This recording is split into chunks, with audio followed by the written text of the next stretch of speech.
Alison O'Daniel, and I am a visual artist and a filmmaker. My practice is very rooted in my own lived experience and an exploration with sound based on this lived experience. So I'm hard of hearing, and I really explore many different aspects of sound and listening and hearing and music specifically through this kind of hard of hearing sensory system. About 15 years ago, I received my first pair of digital hearing aids, and it completely changed my life. So I've worn hearing aids since I was 3.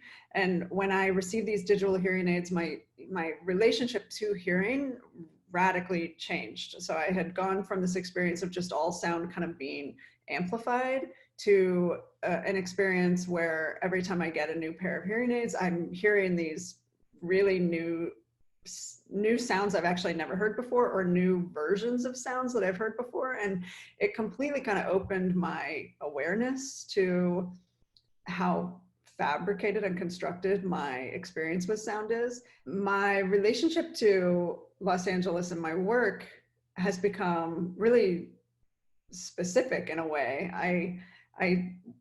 When I finished grad school in 2010, I had made a film with a cast and crew of people who were across the entire spectrum of hearing to deaf. And I had really it was the first time in my life that I had really sought out the deaf community. And so I started to meet some of those people and made this film really based in that community. And then after I finished that film, I heard the story on the radio about these tubas that had been stolen from a high school in Los Angeles. And I made this connection to these high school students who had lost this relationship to sound, or were dealing with this like completely altered relationship to sound because of the loss of this like lowest instrument sound, to these people within the deaf and hard of hearing community who I had just collaborated with. Basically, I've spent 7 years working on this project called The Tuba Thieves that really explores this huge range of the sound of Los Angeles. So I'm trying to bring that project to a close. And while I've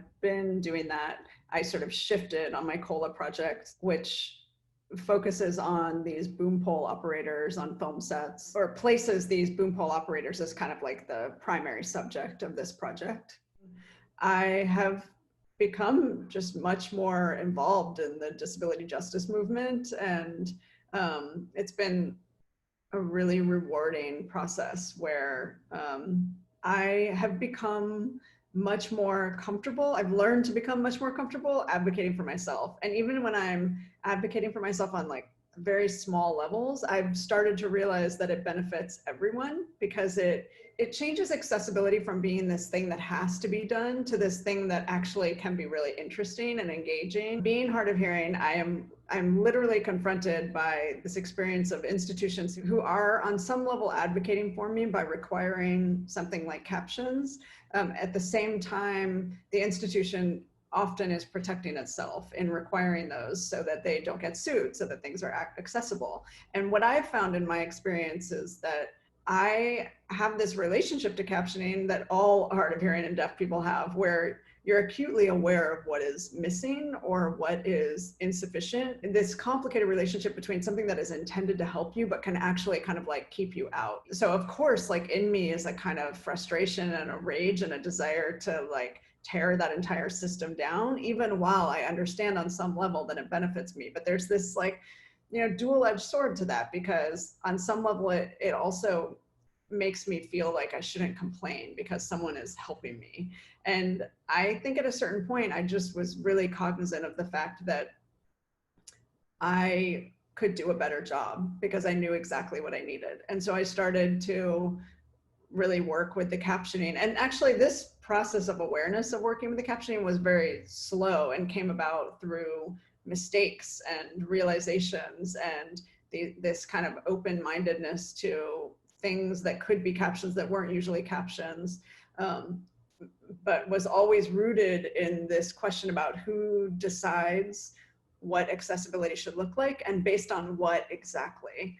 And in trying to investigate that, and to kind of take out the institutional fear allowed me this really creative freedom to see captioning as like an additive process to the project rather than just like filling in. And so I started to think of it like captions really represented to me this kind of inherent hierarchy of like raising a deaf or hard of hearing person's experience up to the level of a hearing person's experience. And I didn't really want the hearing person's experience. I wanted my own experience with sound. And I started to feel that my authorship in the captioning and other deaf and hard of hearing people's authorship and captioning is the authorship that I was craving. And so because LAMAG has this requirement for accessibility, which that's a good thing, like to be clear, I know what I'm saying is complex and that there's lots of layers to it. And the fact that this was a requirement at LAMAG actually like kind of became this invitation for me to really address that and really work with it like it was almost like a tactile material.